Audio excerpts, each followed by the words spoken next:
Folks, if I had told you that my first show post-draft would be with a Chargers fan about a year ago, I don't know what I would have thought. Not a knock on my guest, NFL Jules, but it's just one of those things where usually it's Pats, usually it's something else, but this is just how way things work. It was supposed to be last Tuesday, but we're here today. Jules, how are you feeling today? I'm feeling good. Yeah, I'm happy to be here. Thanks for having me. No problem, no problem. And like I said, it's that beautiful time of the year, more or less, where it's like almost a post Christmas, like that awkward December 27th, 28th, 29th feeling for football fans, where like you got your new draft toys. You guys took Zion Johnson, the guard out of Boston College in the first round. But before anything else, right, we might as well get right into it. Post draft week feelings. Like, how are you feeling as a Chargers fan with we'll get into free agency and then trades in a bit, but with the draft, how are you guys feeling?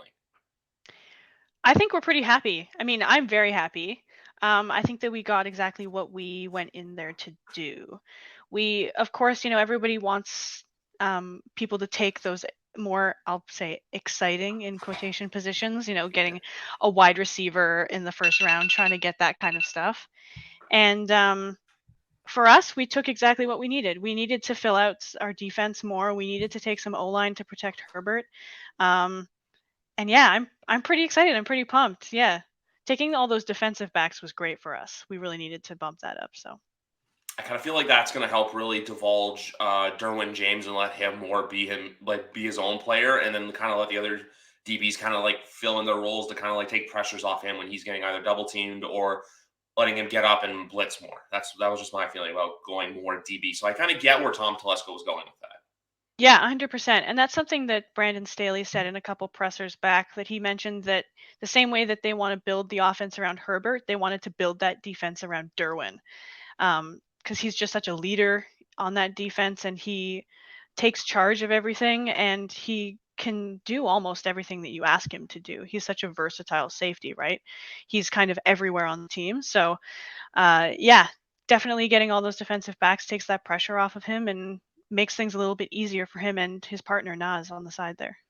Exactly, exactly. So you now you have Derwin James, you have Nazir Adderley, and then you also obviously have J.C. Jackson, which we'll jump right into it right now. We're gonna go. It's just like boom, boom, boom, boom, boom, rapid fire, rapid fire. So Yeah. with that, obviously defense was addressed. We know the 2021 Chargers defense. I was like Cardinals for some reason. Just ignore my hat, folks. With the 2021 Chargers defense, I know that like the run defense wasn't good. It needed to be addressed. So Khalil Mack, yeah, J.C. Jackson, they really show that this is the team that can go for it. You have the coaching staff in place. Is that how you feel? Is that how you like with bringing in J.C. Jackson, with bringing in Khalil Mack? Do you feel like it's a not so much a go for it Super Bowl year, but a go for it, make the playoffs, and really put their mark on the AFC West and the AFC as a whole? Yeah, absolutely. I feel that way. I think that we can be a deep playoff team. I think that that's something, especially today, we just signed Bryce Callahan as well. So we're just sort of like adding more and more pieces. When it came to that free agency with the Khalil Mack pickup, like nobody was expecting that. That was something that really came out of left field for us. It was just like this sort of insane move. JC Jackson was kind of like a rumor. We saw the way that him and Derwin were interacting at the Pro Bowl, and there seemed to be some sort of recruitment going on. So that was definitely exciting. Um, and yeah, our run defense is definitely going to be better because we also picked up Austin Johnson and Sebastian Joseph Day. So they're going to be great on that line for us. We still have some of our other guys back with us this season who are going to be great for depth. And we even took Atito in the draft as well. So he should be great for us there as well. That defense needed to be bulked up. We were like bottom five defense, and you just can't go to the playoffs, let alone try and make a Super Bowl run with a bottom five defense. It's impossible. Because you guys almost did make the playoffs in 2021. There was obviously the very infamous game in 2021, the last game of the NFL season, game 272. The unfortunate timeout call by Brandon Staley and all that stuff. So I feel like it's more or less there's a chip on the shoulder for everyone within the organization to really make that push for the playoffs to go from look, there was the 2020 season where we all knew Lynn was getting fired to Brandon Staley's built something here. And that the hiring as a whole at first kind of confused me because I was like, okay, defensive sound head coach, but you're trying to lead an offensive team and it's worked. I think it's just I think the main thing for the Chargers is just win a couple of those games. But I feel like I could say that for any team, but I feel like with the Chargers, especially now, and with how packed the AFC West is, win a couple games you're not supposed to, and you'll be in. Yeah, exactly. And I think when it came to that hiring process for the Chargers, I think it was a bit of a surprise for us too. I think everybody thought that we were getting Brian Dable at first. And when it came to Staley, uh, he kind of popped out of the woodworks, but it seemed as though that was kind of the plan for the Chargers the entire time. It was like Tom Telesco was the master of the smoke screen. So none of us really knew what was going on. But Staley, being a quarterback in college, has really helped with that, building that offense up. And um, it's nice now that he's getting the defensive roster that he wants, because he came in and he inherited that defensive roster and they didn't make any changes. They really focused on that, on the offense for that season. And now it's time that he can actually go and build that defense that he wants to. And we've seen him build a defense in the past. We know what he could do with the Rams. So it's definitely exciting moving forward. You're right when you say it though, because obviously Anthony Lynn was a very He's an offensive head coach. He's went from Detroit. Now he's the offensive coordinator in San Francisco. So his team was different. It was a Gus Bradley. It was that Seattle schemed defense as well. So now they're playing the more Rams scheme of defense, which same building, just different hallways. But with the division, like with the AFC West, if I had to ask you right now, with the not, do you think you could be first place, but do you think that the Chargers are second place or first place, or where do you see them right now? I want you to take the fan hat off for a second, but like a realistic hat off. I'm not trying to put down your team or say anything. I just want, if you had to look at it from a realistic standpoint on May the 3rd, when we are 4 months away from kickoff, which feels good to say, even though it's still a long ways away. Like, where do you see this team right now? I think objectively, I see the Chargers at first or second. I do see them making that push for first place, especially, before the Chiefs traded away Tyreek. I would have said for sure I think the Chargers are second. But I think that even though the Chiefs had a great draft, that I think that overall it's just, I don't know. I think that the Chiefs lost that spark that like made them that fast-paced, hard to cover team, even with a good draft. So I think that the Chargers are really going to make that push. The Broncos, adding Russell Wilson, that's definitely makes them a contender as well. The Raiders added Devontae, which was, both expected and unexpected just based off of his relationship with Derek Carr. But I think the Chargers are first or second. Yeah, I think that they have all the right pieces going into this season. I think they have all the right pieces too. I think that like you said, Brandon Staley's built his perfect defense. You still have the same offense in place. There's just like a couple like changes here and there. Mike Williams got the extension in the offseason. But I've actually been talking a lot about the AFC West because it's kind of like the bell of the ball division in football right now. I know that's a very weird quote, and I know that it is what it is. But like with the AFC West, you have the four powerhouses. But the one question I've been asking everyone, and so far no one's given me the Chargers. Everyone's saying one of the other three teams as the disappointment. So I want to ask you, Jules, a true AFC West fan, if you had to pick one of those four teams to be, and I know you're not, there's one you're not going to pick, but out of the teams in the AFC West, who can you see being a disappointment, meaning that they don't live up to expectations or it just doesn't go right for them in 2022? Um, I would have to say, I gotta say, probably the Broncos. I think that there was just them losing Fangio. I think that automatically that defense loses a couple points there. Um, I think that I want to say the Raiders because I'm a Chargers fan and there's just that rivalry there. Um, but I think that the Raiders always make a pretty good push, and I think that they're always pretty accurately estimated when it comes to what they're gonna be doing. I never think that the Raiders are gonna totally shit the bed.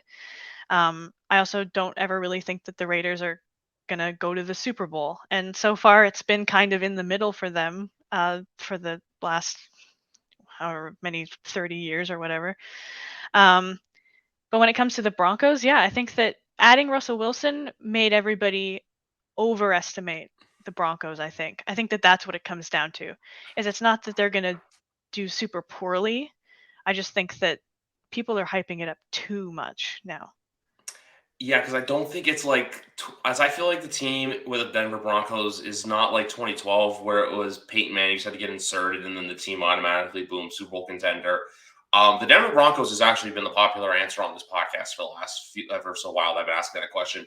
Mine still is the Raiders because I'm not sold on Derek Carr, and Hmm. I'm just saying that because I feel like with the Raiders, like the Broncos, I don't think it's going to come down to Russell Wilson's performance on how they do or if they play poorly. But with the Raiders, it's really easy to pinpoint it onto Derek Carr. Like they have their defense built up, they have some good weapons, obviously Devontae Adams, but running back's a question mark, offensive line's a question mark. But then Derek Carr is the ultimate question mark. He's always been mid. I'm going to use a 2022 term.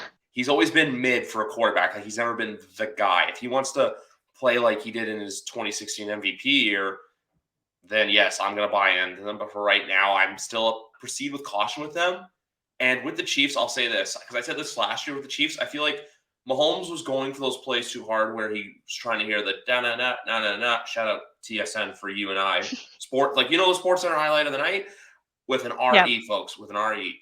I feel like every play he's going for, he's trying for that, and he always hits those Sports Center plays when he's not trying to. It's always like when you make something out of nothing, basically. I think that's pretty much what he does. So this year's truly going to see if he really is this wonder kid that is a generational talent, or if maybe your surroundings really helped you out. It's kind of like what we've seen with Aaron Rodgers a lot in the AFC, not AFC, NFC North for the last few seasons too.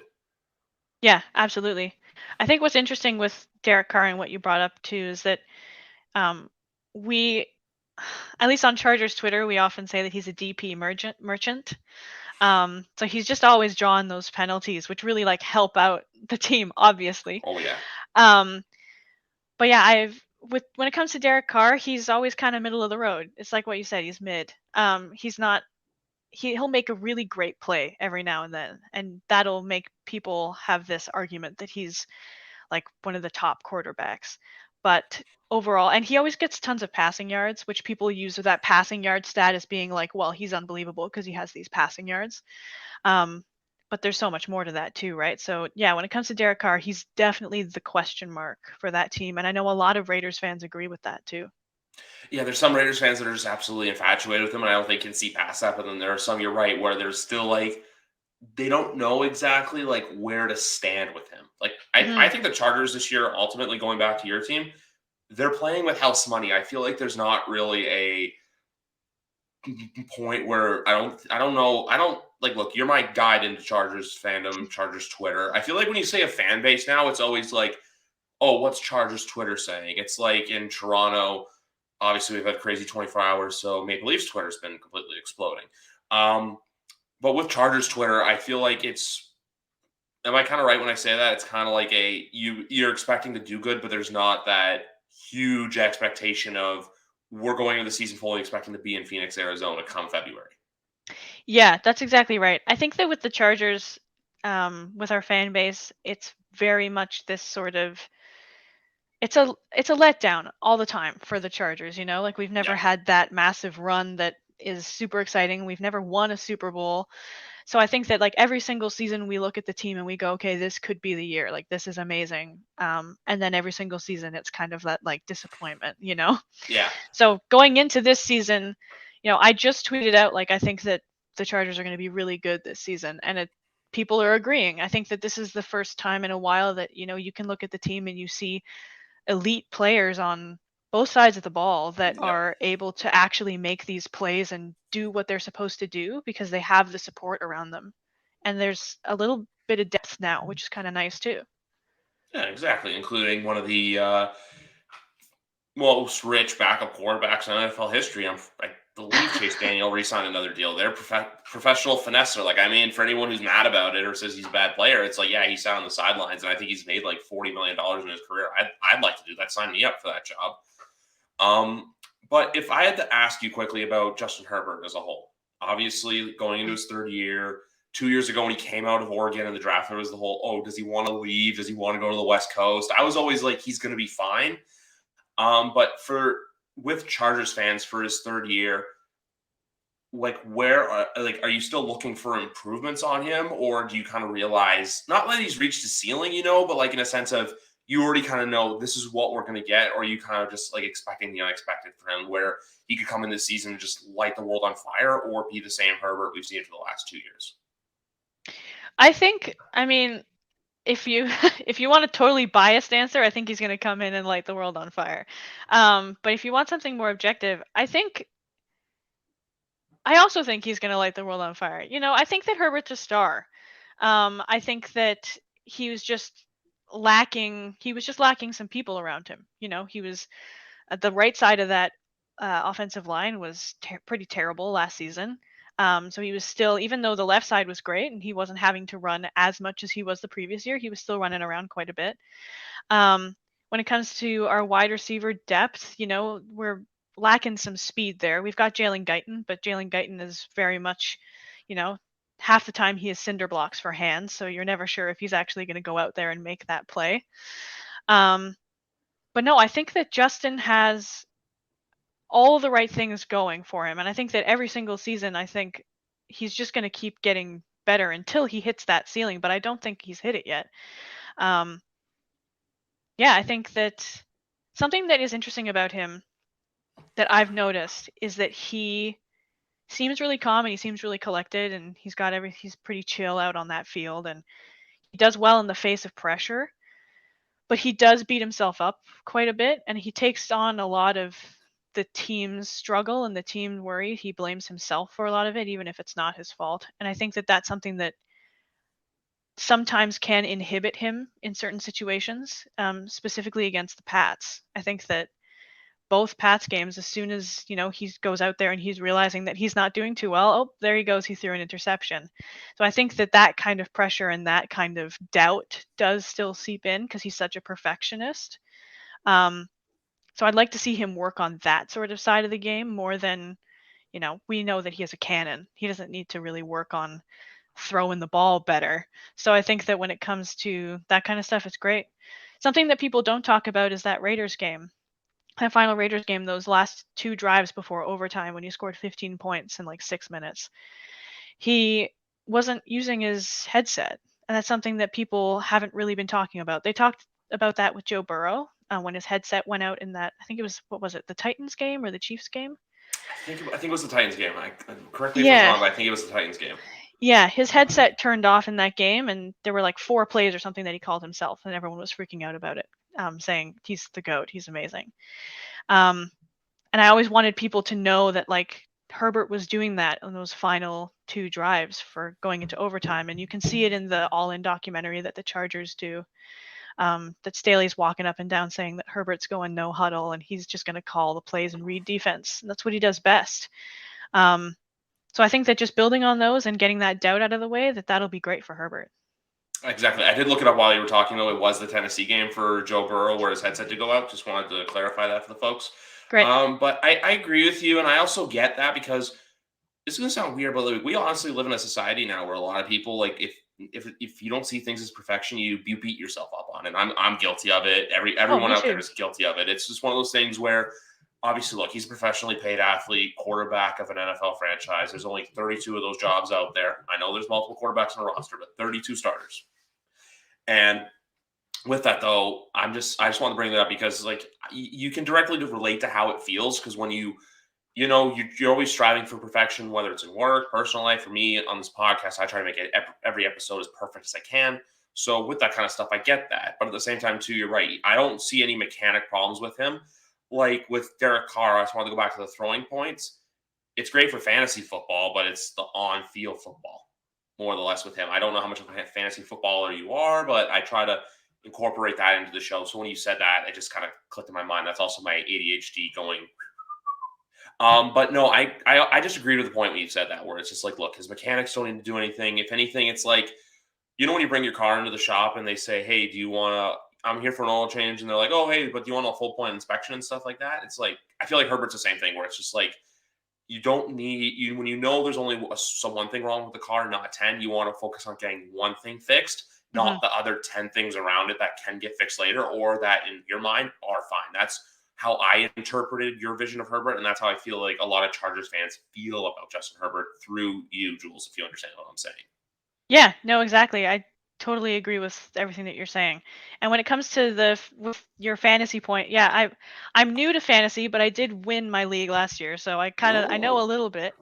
Um, and yeah, when it comes to Justin Herbert, I had him on my team, and he didn't give me as many points as I expected him to. But he also was going out there and he was doing things for us as a team on the field that I was yeah. like, as an actual football fan, I'm happier to see my team do well and see that my quarterback is doing well in these game time decisions than just on my fantasy app. Same. Like instead of like me ferociously looking at my Yahoo app, which come basically from the end of August till the new year, that's what I do on a daily basis. I aggressively open Yahoo Sports app on my phone. But that's neither here nor there. And guys, say congrats on winning your league in the first year. Winning fantasy football, it's not an easy thing to do. Thank you. But you're welcome. But I view Mac in the same light where I'm like, okay, look, obviously I wouldn't take him for fantasy football, but I know that for if he's winning games for my team on the field, that's all I care about. So I directly get what you mean with Justin Herbert with all that stuff. Yeah, 100%. And like I feel the same way with Austin Eckler. He puts so much he's a guy that kind of does both. Um where he puts so much stock in his fantasy. He does giveaways for people who draft him in fantasy. And so he's always trying to go out there and while he's playing, he's thinking about fantasy, which is kind of funny to me that he's trying to go out and rack up as many fantasy points as he can for himself and for the people who bet on him. Um but yeah, I think it's interesting with the Mac Jones point as well. Mac Jones, I think, is going to be fantastic for your team, and I mean, he already is. He's already going out and making some really great plays. He's exciting to watch, um, and yeah, Yep, that I also too, folks. For those of you wondering, there will be a Patriots episode coming in the next few days or week. I got a lot to unpack, but I'm going to save that for that episode. You and I were focused on the Chargers. But speaking of betting and everything, I just have to give a shout out quickly to my presenting sponsor, BetStamp, for the best odds out there for any game you're looking to bet on right now: baseball, NBA playoffs, NHL playoffs. Download the BetStamp app, link in bio, use promo code GriffB. Um, but going back to your Chargers quickly for 2022, when you look at the outlook, obviously we talked about what place you could see them finishing in. But when I say outlook, I want to talk numbers now. When you see a number for a win, like I'm not asking for a specific record, also because some people still say 16 games when it is 17. mhm. But is there a win window that you can see them in? Yeah. I mean, I'd say like 70 to 80% of these games. I mean, I went through. God, I can't. I guess it was before the draft that I did this, so it doesn't really count anymore. But I went through and looked at our schedule, and I did that whole like checking off the games that you think you're going to win. And I had them landing like 10 to 13 wins in the season. Um, which, if we were getting 12, 13, that's definitely enough to be first or second in that division. Um, but yeah, I feel like now that we went through that draft and we keep picking up these defensive guys, uh, and like UDFA defensive guys too, I think it's just a matter of time before we see that win record and that win percentage go way up, especially with the amount of points that we know that we can get. That was always something that was disappointing this past season is seeing like we had 11 wins with games over 25 points. I mean, sorry, there were 11 games over 25 points, but we only had 9 wins. Um, and so that just is like a testament to how poor the defense was, that at all those games it was just giving up points left, right, and center. Um, so yeah, I think this season, if we can manage to hold off those the other offenses that come up against us, that the wins are just going to come way easier and be way better for Herbert too, because I felt bad for all that work he was putting in. No problem, no problem. I completely understand it. For me, I still view it in like that. I'm not going to shoot for 13 yet, unfortunately. I'm sorry, but I'm going to say that like Oh 10 to yeah, 10.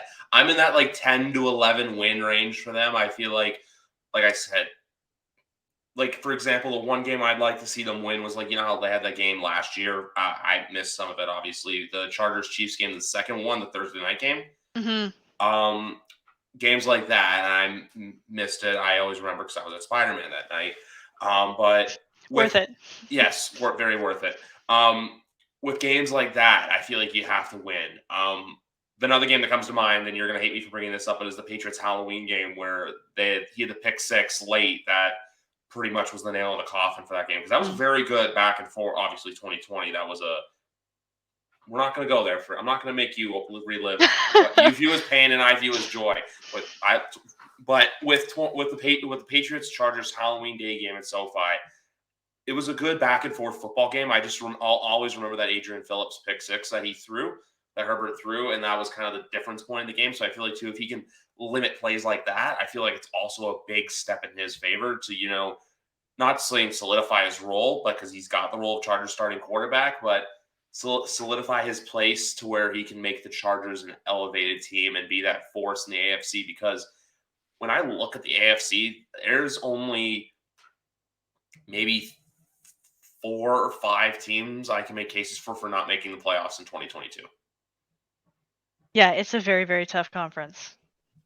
Yeah, like the AFC North is going to be tough. The South, there's one team I have right now circled making the playoffs, but things can change. East, and then the West, there's going to be. I don't think 4 teams are going to make it. I think there's going to be a team that misses it, maybe 2. That's the beautiful thing about football, though. It's just that you never know what to expect and you never know what you're going to get. So we just can keep playing this game of what if for 4 months, and then it all plays out, and then we can view these videos that you and I are doing on May 3rd, on January 3rd, and go, hey, we were right about the Chargers, or hey, this happened when we didn't think this was going to happen with a certain NFL team, you know? Yeah, 100%. And like going back to that Patriots point that you made, I think that aligns with what I was saying with Herbert and working on that doubt that sets in. That pick six. Was it a pick six or was it just an interception? Yeah, Oh, it the was pick that pick six. six. Yeah, that pick six sealed the deal for that game, and that's something uh, that he just has to work on with that doubt. Is that he's trying to make something happen to win that game, and he can't. It's just not going to happen, and then he does something silly, right? Like every quarterback goes out and makes mistakes every season. And that's something that Herbert needs to work on. And I think, he's young. He got that starting position at a time when nobody thought he was going to do it. And so I think that he's got some stuff to work on. But overall, winning those games, like that Chiefs game too, I think that there were definitely some coaching things going on there that, taking those fourth downs constantly throughout the entire game. That like maybe you should have kicked once, but like now that you know that, but yeah, I think that there are some games that are winnable. I like your 10-11 win thing. I think 11-12 is what I'm looking at. 13 is like very biased and very hopeful, but I think that 11-12 is more what I'm looking at for us. Which is fair. Which is fair. Like I look at it right now, the other teams, like I don't really know where to put them because I don't know what to expect. But like the lowest for me, obviously, still is the Raiders, where I think the Raiders' ceiling is like 10-7 right now. But that's all going to depend if Derek Carr goes out there and plays like an MVP, and then Mahomes and Wilson. We're going to see. But I like the Denver doubt just because of the new head coach there. But I have a take for you that I don't know if you're going to receive this or not. But I was never a fan of Vic Fangio, the head coach. I like Vic Fangio, the DC. I was off of him by October of 2020. I always said he's not the guy for Denver, and I was a big candidate of the Vic Fangio should be fired train, Mm. which is now converted into the Matt Rule is going to get fired train. So just to show you, that's where I stand with that. So I feel like Denver, you can't bring him back to be a DC, but I do get where I just want to bring it up quickly with the AFC West before we get out of here. The whole just generalization of that team and how different they're going to be. But at the same time, too, I don't know how much college you watch, but I think Big 12 football with Denver, where it's just a high flying offense, but the defense is also going to let up a lot of points. So if your offense Hmm. isn't clicking, you're going to lose. Yeah, no, exactly. I think that with that Fangio comment, For me, the reason why Fangio leaving is a big deal for them is because of that defense. Like for me, like you said, like I was a big fan of Fangio as a defensive coordinator, and I think that he made that defense better, and him leaving is what's going to put the damper on that Broncos defense that we know and love. Exactly, exactly. But also too things like in their final game where they had a chance to win and they kicked the field goal and they played it safe. And it's just like there's certain things as an NFL head coach you can't do, and that's just Hmm. one of those nails in the coffin that's going to cost you your job. Yeah. Um, sorry to cut you off. Is there anything else you were going to add, or No, I was just going to say, yeah, you got to be aggressive. Yeah, gotta that's be it. aggressive? But I think that's all for today. I'm not sure if there's anything else you want to talk about. I think we covered a lot of the talking points. It was a pleasure getting to talk to you today. I know you and I have been going back and forth in direct messages and just trying to get you on here. But it was a blast getting to talk to you. But I'm going to give you a second before we wrap up today, just to tell people if they want to follow you on social media, or if fellow Chargers fans who may listen to this want to find you, where can they find you? Oh, very like this is. I feel like I'm eating some hot wings. So this is you can find me on Twitter at NFL Jules, and you can find me on Instagram at Juliette Alex Jones. And every other social link is at Juliette Alex Jones. So that's where you can find me. Sounds good. Well, Jules, anyway, it was a blast getting to talk to you today. Finally getting to talk some Chargers. I thought of what to talk to this about, but for those who don't know, we're actually, this is one of the rare where we're both Canadian on the podcast, Hmm. both Canadians. So I feel like I'm gonna appropriately title this episode, excuse me, Bolt Up A, just to add the Great. Chargers tagline, but then add our little. I'm gonna add a little. I'm gonna call it a little ketchup chip spice to it. Just Oh adding all the yeah. Canadian metaphors that I can. Yeah, that sounds great. Well, anyway, folks, it's been a blast getting to talk to Jules today. For all Chargers stuff, if you're a Chargers fan, give her a follow. But anyway, folks, that's going to do it here for episode number 167 of YWC Football Talk. And believe me, folks, the Patriots talk is coming. You're just going to have to wait for it. Have a good night, everybody.